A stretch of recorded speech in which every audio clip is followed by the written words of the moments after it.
So hello guys, welcome back to my channel. और आज का ये वीडियो काफ़ी इंपॉर्टेंट होने वाला है क्योंकि आज की इस वीडियो में हम बात करने वाले हैं ऐसे टॉप जीके एमसीक्यू साइंस के ऐसे टॉप जीके एमसीक्यू जो काफ़ी इंपॉर्टेंट है पेपर के पॉइंट ऑफ व्यू, और ये आने वाले एग्जाम के लिए इंपॉर्टेंट होने वाले हैं।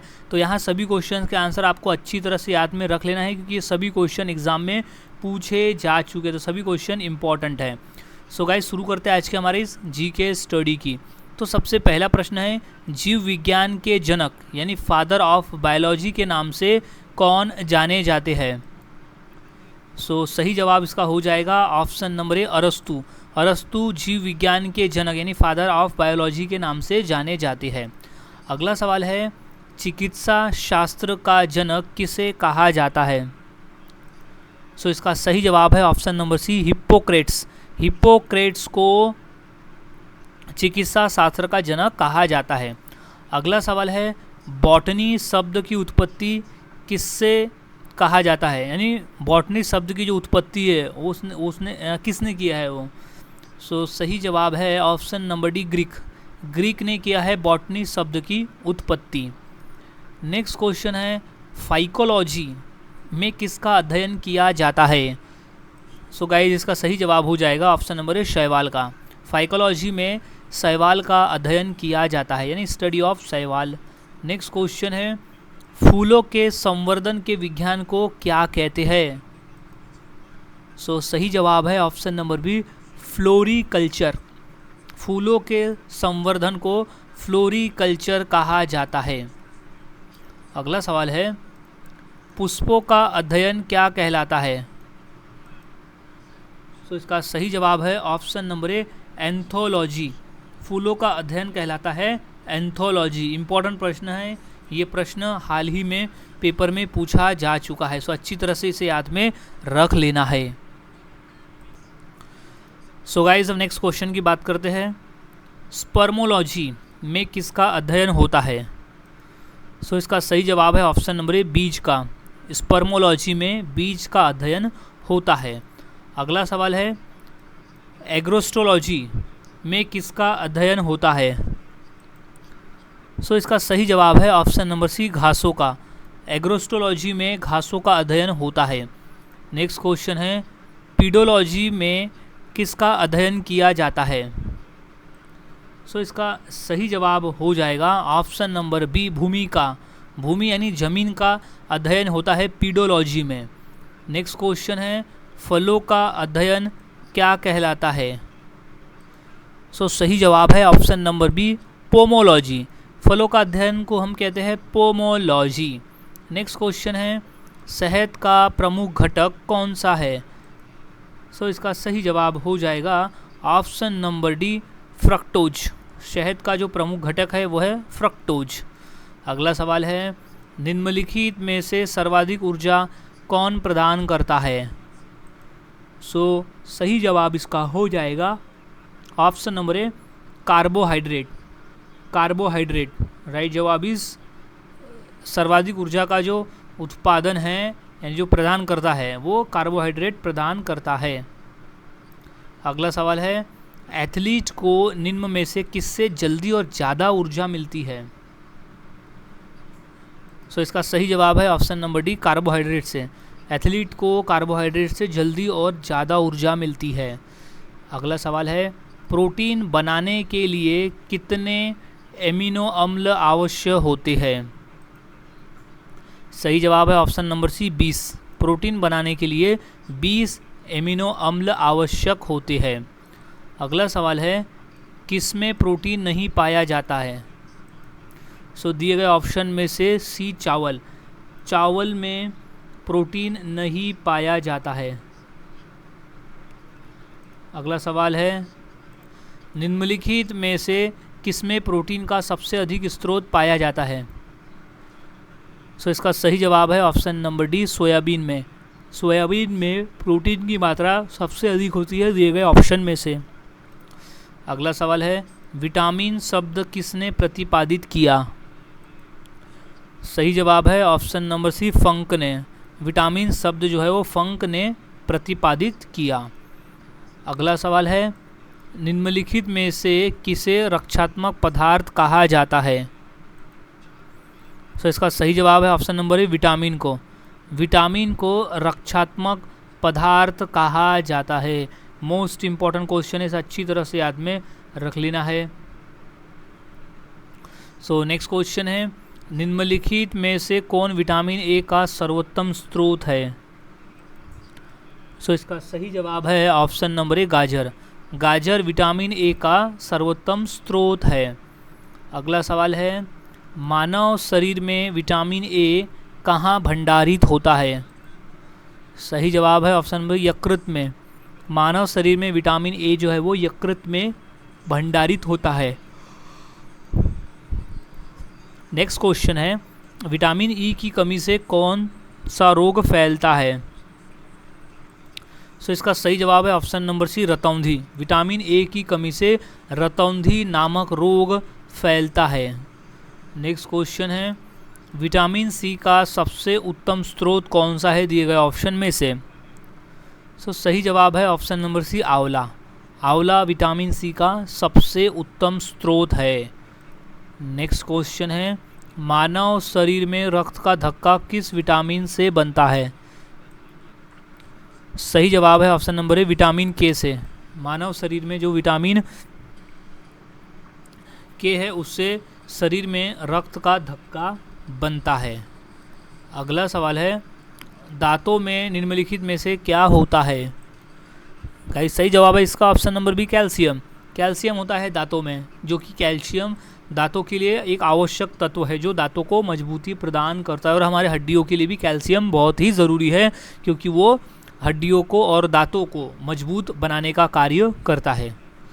नेक्स्ट क्वेश्चन है, निम्नलिखित की कमी से एनीमिया रोग होता है? तो वो है लोहा। लोहा शरीर में आयरन की कमी से एनीमिया नामक रोग होता है। नेक्स्ट क्वेश्चन है, टाइफाइड से शरीर का कौन सा अंग प्रभावित होता है? तो सही जवाब है आंत। टाइफाइड से आंत अंग जो है वो प्रभावित होता है। नेक्स्ट क्वेश्चन है, हैजा का क्या कारण है? सो इसका सही जवाब हो जाएगा ऑप्शन नंबर ए जीवाणु। हैजा का क्या कारण है? तो वो है, उसका कारण है जीवाणु। नेक्स्ट क्वेश्चन है, खसरा रोग का कारण क्या है? सो खसरा रोग का कारण है विषाणु। सो सही जवाब इसका हो जाएगा विषाणु। अगला सवाल है, कैंसर के उपचार में निम्नलिखित में से किसका प्रयोग किया जाता है? सो इसका सही जवाब है option number C chemotherapy. Chemotherapy का प्रयोग किया जाता है कैंसर के उपचार में। अगला सवाल है, ब्लड कैंसर को आमतौर पर किस नाम से जाना जाता है? ये क्वेश्चन गाइज मोस्ट इम्पॉर्टेंट है, इसे मोस्ट इम्पॉर्टेंट कर ले क्योंकि क्वेश्चन कई बार पेपर में पूछा जा चुका है। सो इसका सही जवाब हो जाएगा option number B leukaemia. Leukaemia blood cancer को हम अलग नाम से ल्यूकेमिया नाम से भी जानते हैं।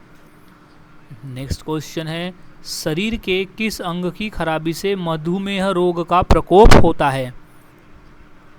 सो इसका सही जवाब है option number B pancreas. Pancreas की खराबी से मधुमेह रोग का प्रकोप होता है। नेक्स्ट क्वेश्चन है, निमोनिया रोग मानव शरीर के किस अंग को ग्रसित करता है? सही जवाब है ऑप्शन नंबर डी फेफड़ा। निमोनिया जो है वो फेफड़ा अंग को प्रभावित करता है।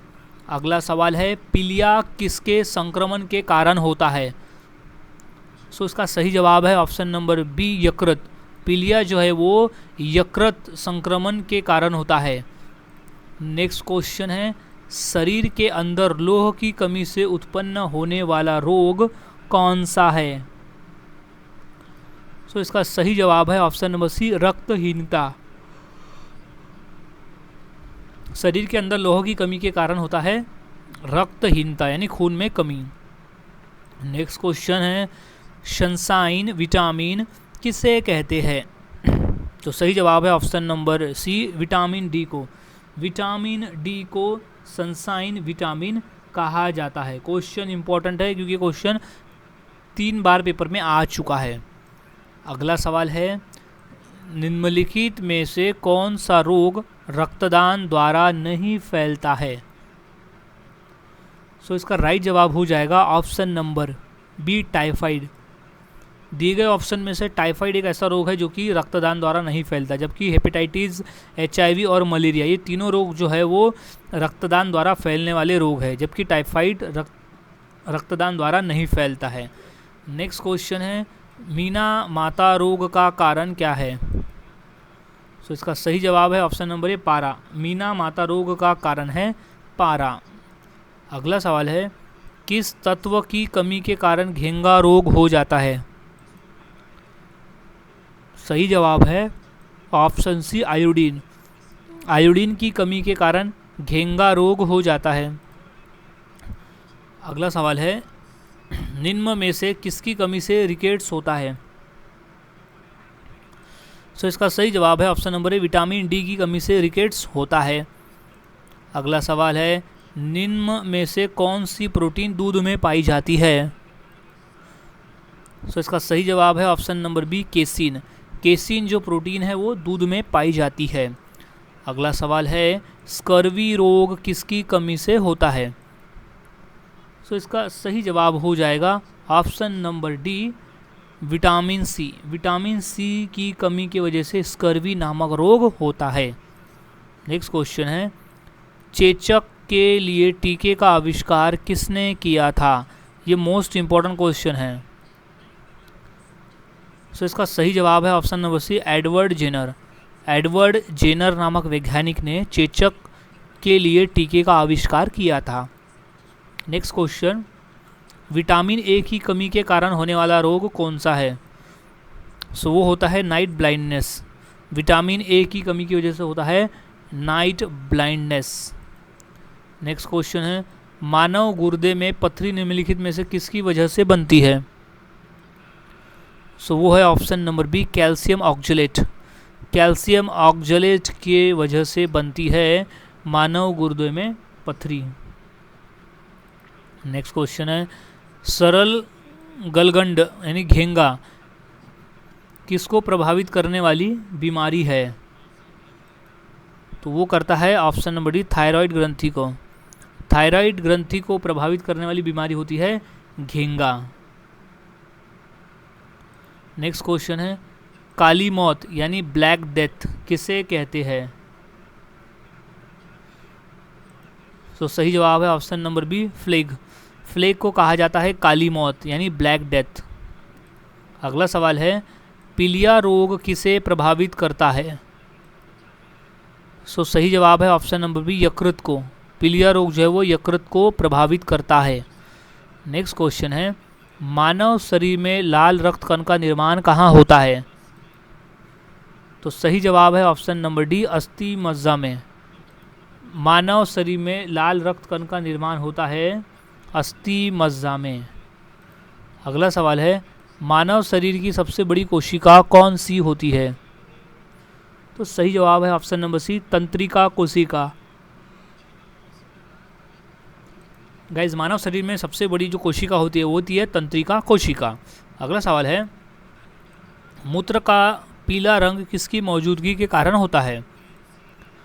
तो सही जवाब है ऑप्शन नंबर डी, यूरिक्रोम। यूरिक्रोम नामक पदार्थ की वजह से जो हमारे मूत्र का रंग है वो पीला होता है। नेक्स्ट क्वेश्चन है, मनुष्य के शरीर की सबसे छोटी ग्रंथि कौन सी है? तो सही जवाब है ऑप्शन नंबर सी, पिट्यूटरी ग्रंथि। मानव शरीर की सबसे छोटी ग्रंथि होती है पिट्यूटरी ग्रंथि। इंपॉर्टेंट है, ये हाल ही में रेलवे के एग्जाम में पूछा जा चुका प्रश्न है। सो नेक्स्ट क्वेश्चन है, दो या दो से अधिक शुद्ध पदार्थ को किसी भी अनुपात में मिला देने से क्या बनता है? सो वो बनता है मिश्रण। ऑप्शन नंबर सी इसका सही जवाब हो जाएगा, मिश्रण। नेक्स्ट क्वेश्चन है, ऐसे तत्व जिनमें धातु और अधातु गुण पाए जाते हैं वो क्या कहलाते हैं? सही जवाब है ऑप्शन नंबर बी, उपधातु। ऐसे तत्व जिसमें धातु के भी और अधातु दोनों के गुण पाए जाते हैं, ऐसे पदार्थ को यानी ऐसे तत्व को उपधातु कहा जाता है। अगला सवाल है, कौन सी धातु विद्युत की कुचालक है? दिए गए ऑप्शन में से कौन सी धातु इसकी कुचालक अश्विनी है? तो इसका सही जवाब हो जाएगा ऑप्शन नंबर सी, लैड। कौन सी धातु विद्युत की कुचालक है? तो वो है लैड। नेक्स्ट क्वेश्चन है, निम्न में कौन सा एक यौगिक है? तो सही जवाब है option number D, ammonia. Ammonia एक यौगिक है दिए गए ऑप्शन में से। अगला सवाल है, कौन सा पदार्थ प्रकृति में तीनों अवस्था में पाया जाता है? सो इसका सही जवाब है ऑप्शन नंबर ए, पानी। पानी एक ऐसा पदार्थ है जो पृथ्वी पर तीनों स्टेट यानी तीनों अवस्था में पाया जाता है। अगला सवाल है, स्टेनलेस स्टील एक मिश्र धातु है जबकि वायु एक क्या है? इसका सही जवाब है ऑप्शन नंबर ए, मिश्रण। वायु एक मिश्रण है। अगला सवाल, निम्न में कौन सा न तो तत्व है और न ही एक यौगिक है? तो वो है वायु। वायु न तो तत्व है और न ही वह यौगिक है क्योंकि वह एक मिश्रण है। नेक्स्ट क्वेश्चन है, पदार्थ के चतुर अवस्था को क्या कहते हैं? सही जवाब है ऑप्शन नंबर सी, प्लाज्मा। पदार्थ के आविष्कार को यानी चतुर्थ अवस्था को प्लाज्मा कहा जाता है। नेक्स्ट क्वेश्चन है, निम्न में कौन सा एक तत्व है? तो इसका सही जवाब है ऑप्शन नंबर डी, हीरा। हीरा एक तत्व है दिए गए ऑप्शन में से। नेक्स्ट क्वेश्चन है, निम्न में यौगिक कौन सा है? तो इसका सही जवाब हो जाएगा option number D, ammonia. Ammonia एक यौगिक है। अगला सवाल है, शुद्ध तत्व कौन सा है? तो इसका सही जवाब है ऑप्शन नंबर सी, सोडियम। दिए गए ऑप्शन में से जो शुद्ध तत्व है वो है सोडियम। नेक्स्ट क्वेश्चन है, पदार्थ के परमाण्विक सिद्धांत सर्वप्रथम किसने प्रस्तावित किया? सो वो किया था option number B, John Dalton ने। पदार्थ के परमाणुक सिद्धांत सर्वप्रथम जॉन डाल्टन ने प्रस्तावित किया था। नेक्स्ट क्वेश्चन है, निम्नलिखित में से कौन एक अस्थायी कण है? सो सही जवाब है option number C, neutron. Neutron एक अस्थायी कण है। नेक्स्ट क्वेश्चन है, परमाणु के नाभिक में कौन से कण होते हैं? तो इसका सही जवाब है ऑप्शन नंबर ए, प्रोटॉन और न्यूट्रॉन। परमाणु के नाभिक में प्रोटॉन और न्यूट्रॉन कण होते हैं। नेक्स्ट क्वेश्चन है, परमाणु में कौन से मूल कण समान संख्या में होते हैं? सो इसका सही जवाब इसका हो जाएगा ऑप्शन नंबर बी, इलेक्ट्रॉन और प्रोटॉन। परमाणु के मूल में समान संख्या में होते हैं इलेक्ट्रॉन और प्रोटॉन। अगला सवाल है, इलेक्ट्रॉन के खोज किसने की? सही जवाब है option number A, Thomson. Thomson ने इलेक्ट्रॉन की खोज की थी। नेक्स्ट, प्रोटॉन की खोज किसने की? सो इसका सही जवाब है ऑप्शन नंबर ए, रदरफोर्ड। प्रोटॉन की खोज की थी रदरफोर्ड ने। नेक्स्ट क्वेश्चन, पॉजिट्रॉन के खोजकर्ता कौन है दिए गए ऑप्शन में से? तो सही जवाब है option number C, Anderson. Positron के खोजकर्ता है एंडरसन। अगला सवाल है, परमाणु के नाभिक की खोज किसने की है? सही जवाब हो जाएगा ऑप्शन नंबर ए, रदरफोर्ड ने की है परमाणु के नाभिक की खोज। नेक्स्ट क्वेश्चन है, एक भारतीय वैज्ञानिक जिसका नाम एक विशिष्ट मूल के कण के नाम से जुड़ा है वह कौन है? तो वो है चंद्र बोस।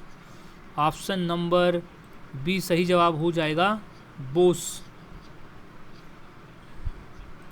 नेक्स्ट क्वेश्चन है, निम्न में किस परमाणु के नाभिक में एक भी न्यूट्रॉन नहीं होता है? तो सही जवाब है option number B, hydrogen. Hydrogen के नाभिक में एक भी न्यूट्रॉन नहीं होता है। नेक्स्ट क्वेश्चन है, इलेक्ट्रॉन के तरंग प्रकृति की खोज किसने की? तो सही जवाब है option number B, de Broglie. De Broglie ने इलेक्ट्रॉन के तरंग की खोज की थी। तरंग में जो प्रकृति उसकी खोज की थी। सो नेक्स्ट क्वेश्चन की बात करते हैं, तत्व के सबसे छोटे भाग को क्या कहते हैं? सो इसका सही जवाब हो जाएगा ऑप्शन नंबर ए, परमाणु। तत्व के सबसे छोटे भाग को कहा जाता है परमाणु। नेक्स्ट क्वेश्चन है,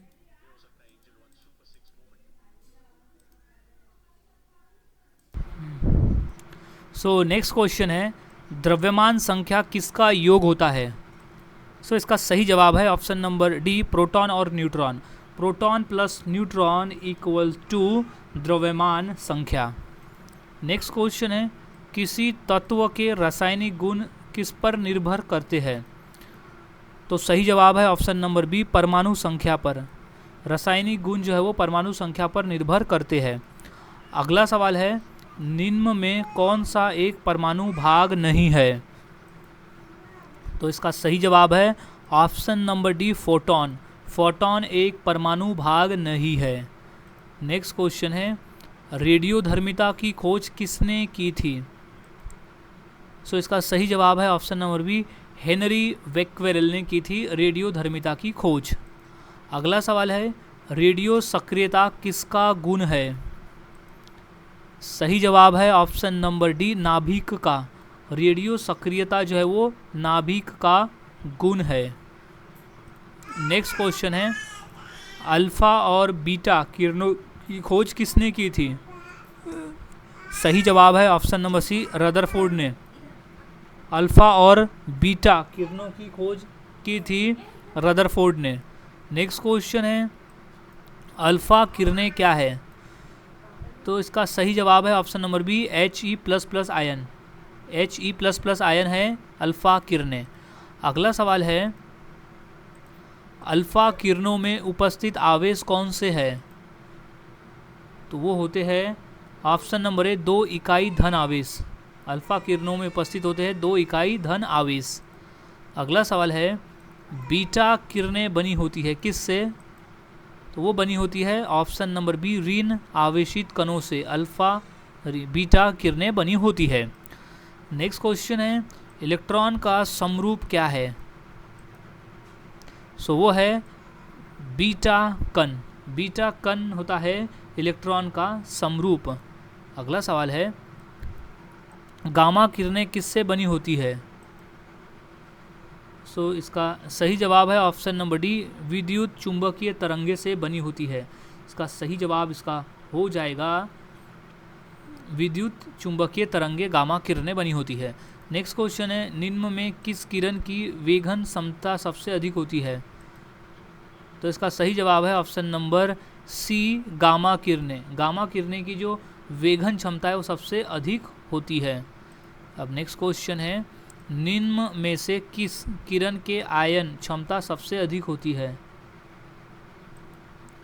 इसका सही जवाब है ऑप्शन नंबर बी, बीटा किरण। बीटा किरण की जो आयन क्षमता है वो सबसे अधिक होती है।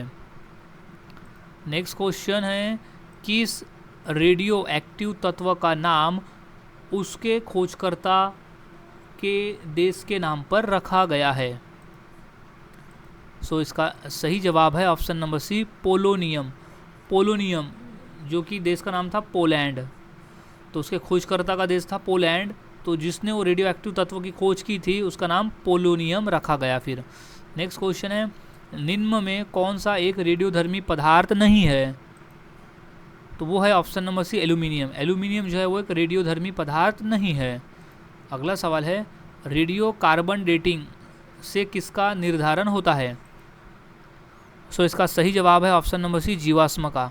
रेडियो कार्बन डेटिंग से जीवाश्म का निर्धारण होता है। अगला सवाल है, परमाणु बम का आविष्कार किसने किया? सही जवाब है option number C, Otto Hahn. Otto Hahn ने परमाणु बम का आविष्कार किया था। अगला सवाल है, अम्ल तथा भस्म के परीक्षण के लिए किसका प्रयोग किया जाता है? सही जवाब है ऑप्शन नंबर ए, लिटमस पत्र का। अम्ल और भस्म के परीक्षण के लिए लिटमस पत्र का उपयोग किया जाता है। अगला सवाल है, नीले पत्र को लाल कर देता है।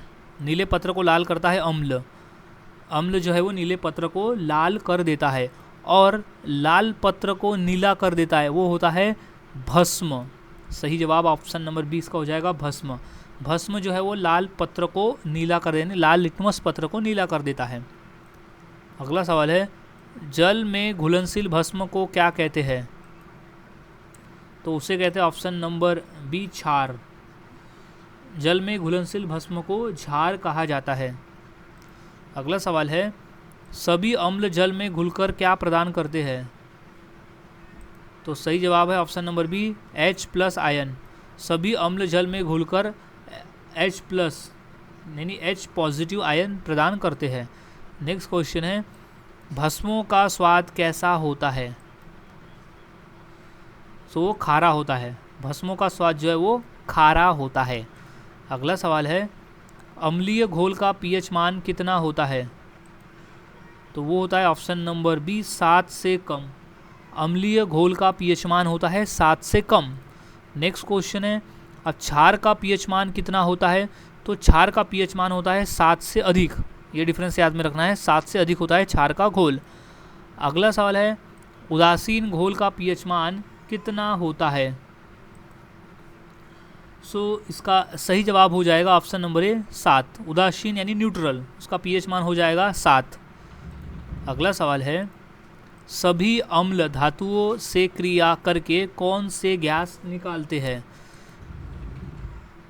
सही जवाब है ऑप्शन नंबर हाइड्रोजन। सभी अम्ल धातुओं से क्रिया करके हाइड्रोजन गैस निकालते हैं। नेक्स्ट क्वेश्चन है, सामान्य व्यक्ति के रक्त का pH मान कितना होता है? तो इसका सही जवाब है ऑप्शन नंबर सी 7.4 का। ऑप्शन नंबर इसमें होगा 7.6। तो सही जवाब इसका हो जाएगा 7.4 होता है सामान्य व्यक्ति के रक्त का pH मान। याद रखना है क्योंकि ये क्वेश्चन इंपॉर्टेंट है और ये क्वेश्चन काफ़ी बार पेपर में पूछा जा चुका है। तो इस क्वेश्चन के आंसर को अच्छी तरह से याद में रख लेना है। नेक्स्ट क्वेश्चन की बात करते हैं, कार्य का मात्रक क्या है? तो इसका सही जवाब है ऑप्शन नंबर ए जूल। जूल है कार्य का मात्रक। नेक्स्ट क्वेश्चन है, प्रकाश वर्ष किसका मात्रक है? तो सही जवाब है ऑप्शन नंबर ए दूरी का। प्रकाश वर्ष जो है वो दूरी का मात्रक है। अगला सवाल है, निम्नलिखित में से कौन सी मात्रा जड़त्व का माप है? सही जवाब है ऑप्शन नंबर सी द्रव्यमान। द्रव्यमान जो है वो जड़त्व का माप है। नेक्स्ट क्वेश्चन है, पारसेक किसकी इकाई है? तो सही जवाब है ऑप्शन नंबर ए दूरी की। पारसेक जो है वो दूरी की इकाई है। अगला सवाल है, ल्यूमेक किसका मात्रक है? तो इसका राइट जवाब हो जाएगा ऑप्शन नंबर बी ज्योति फ्लक्स का। ल्यूमेक जो है वो ज्योति फ्लक्स का मात्रक है यानी उसकी इकाई है। अगला सवाल है, क्यूरी किसकी इकाई है? तो सही जवाब है option number A radioactive धर्मिता। क्यूरी जो है वो रेडियो एक्टिव धर्मिता की इकाई है। अगला सवाल है, पास्कल किसकी इकाई है? तो सही जवाब हो जाएगा ऑप्शन नंबर बी दाब की। दाब की इकाई है पास्कल। दाब यानी होता है प्रेशर, तो 1 पास्कल यानी होता है 1 न्यूटन पर mm², यानी 1 पास्कल। नेक्स्ट क्वेश्चन है, कैंडेला किसका मात्रक है? तो सही जवाब है ऑप्शन नंबर डी ज्योति तीव्रता। ज्योति तीव्रता का मात्रक है कैंडेला। नेक्स्ट क्वेश्चन है, जूल निम्नलिखित में से किसकी इकाई है? तो सही जवाब है ऑप्शन नंबर ए ऊर्जा की। जूल जो है वो ऊर्जा की इकाई है। अगला सवाल है, मात्रकों की अंतर्राष्ट्रीय पद्धति कब लागू की गई? तो सही जवाब है ऑप्शन नंबर बी 1971 में मात्रकों की अंतर्राष्ट्रीय पद्धति लागू की गई थी। अगला सवाल है, हर्ट्ज क्या मापने की यूनिट है? तो सही जवाब है ऑप्शन नंबर डी तरंगों की आवृत्ति। हर्ट्ज जो है वो तरंगों की आवृत्ति मापने की यूनिट है। नेक्स्ट क्वेश्चन है, विद्युत मात्रा की इकाई क्या है? तो सही जवाब है option number A ampere. Ampere होती है विद्युत मात्रा की इकाई। नेक्स्ट क्वेश्चन है एसआई पद्धति में लेंस की शक्ति की इकाई क्या है? तो इसका सही जवाब है option number B, dioptre. SI पद्धति में लेंस की शक्ति की इकाई होती है डायोप्टर। ये मोस्ट इंपॉर्टेंट क्वेश्चन है, कई बार ये क्वेश्चन पेपर में पूछा भी जा चुका है, सो अच्छी तरह से इसे याद में रख लेना है। अब नेक्स्ट क्वेश्चन की बात करते हैं। डेसिबल किसे नापने के लिए प्रयोग में लाया जाता है? तो इसका सही जवाब हो जाएगा ऑप्शन नंबर सी, वातावरण में ध्वनि। वातावरण में जो ध्वनि होती है उसको नापने के लिए डेसिबल का प्रयोग किया जाता है। अगला सवाल है एम्पियर नापने की इकाई क्या है? एम्पियर जो है वो किसके नापने की इकाई है? तो वो है करंट की। ऑप्शन नंबर बी इसका सही जवाब हो जाएगा। नेक्स्ट क्वेश्चन है जल में तैरना न्यूटन की गति के किस नियम के कारण संभव है? तो सही जवाब है ऑप्शन नंबर सी, तृतीय नियम। तृतीय नियम के अनुसार ये संभव है जल में तैरना। नेक्स्ट क्वेश्चन है किस तापमान पर जल का घनत्व अधिकतम होता है? क्वेश्चन मोस्ट इम्पॉर्टेंट है और इसे अच्छी तरह से याद में रख लेना है। सो इसका सही जवाब हो जाएगा option number D, 4 degree Celsius पर। जल का घनत्व सबसे अधिक होता है 4 डिग्री सेल्सियस पर। नेक्स्ट क्वेश्चन है हम दलदली सड़कों पर क्यों फिसलते हैं? तो उसका सही जवाब है ऑप्शन नंबर सी, घर्षण की कमी की वजह से हम दलदली सड़कों पर फिसलते हैं। अगला सवाल है वॉशिंग मशीन का कार्य सिद्धांत क्या है? तो वो है अपकेंद्रण। अपकेंद्रण होता है वॉशिंग मशीन का कार्य सिद्धांत। अगला सवाल है पेंडुलम को चंद्रमा पर ले जाने पर उसकी समयावधि में क्या परिवर्तन होगा? तो वो बढ़ जाएगा। पेंडुलम को चंद्रमा पर ले जाने पर उसकी जो समयावधि होगी वो बढ़ जाएगी। तो सही जवाब ऑप्शन नंबर डी। अगला सवाल है साबुन द्वारा निर्मलन का क्या सिद्धांत है? तो सही जवाब है ऑप्शन नंबर ए, पृष्ठ तनाव यानी सरफेस टेंशन। साबुन द्वारा निर्मलन का सिद्धांत है पृष्ठ तनाव। अगला सवाल है वर्षा की बूंद का आकार गोलाकार किस कारण से हो जाता है? तो सही जवाब है ऑप्शन नंबर बी, पृष्ठ तनाव की वजह से वर्षा की बूंद का आकार गोलाकार हो जाता है। अगला सवाल है जब शुद्ध जल में डिटर्जेंट डाला जाता है तो उसका पृष्ठ तनाव में क्या परिवर्तन होता है? तो इसका सही जवाब है ऑप्शन नंबर बी, घट जाता है। जब शुद्ध जल में डिटर्जेंट को डाला जाता है तो उसका जो पृष्ठ तनाव है वो घट जाता है। अगला सवाल है साबुन को जल में घोलने पर पृष्ठ तनाव में क्या परिवर्तन होता है? तो सही जवाब है ऑप्शन नंबर ए, घट जाता है। साबुन को जल में घोलने पर वह घट जाता है, पृष्ठ तनाव जो होता है वो घट जाता है। नेक्स्ट क्वेश्चन है पानी में लोहे की सुई डूब जाती है लेकिन जहाज तैरता है, यह किस सिद्धांत पर आधारित है? तो वो है ऑप्शन नंबर बी, आर्किमिडीज सिद्धांत पर आधारित है। एक सुई का डूब जाना और एक जहाज का तैरना। नेक्स्ट क्वेश्चन है महान वैज्ञानिक आर्किमिडीज किस देश से संबंधित थे? तो वो थे ऑप्शन नंबर डी, ग्रीस से संबंधित थे महान वैज्ञानिक आर्किमिडीज। नेक्स्ट क्वेश्चन है गुरुत्वाकर्षण के सार्वभौमिक नियम का प्रतिपादन किसने किया?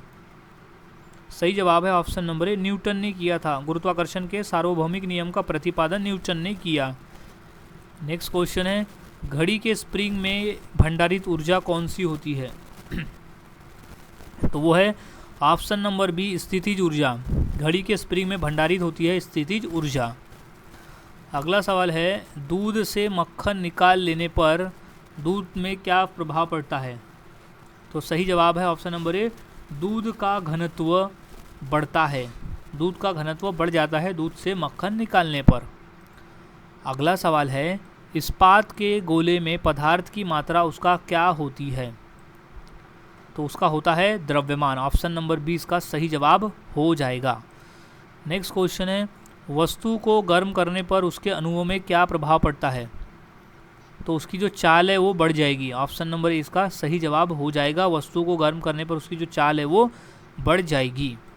अगला सवाल है एसआई सिस्टम में तापमान की इकाई क्या है? तो वो होती है ऑप्शन नंबर 1, केल्विन में। एसआई सिस्टम में तापमान की इकाई होती है केल्विन में। सही जवाब इस केल्विन।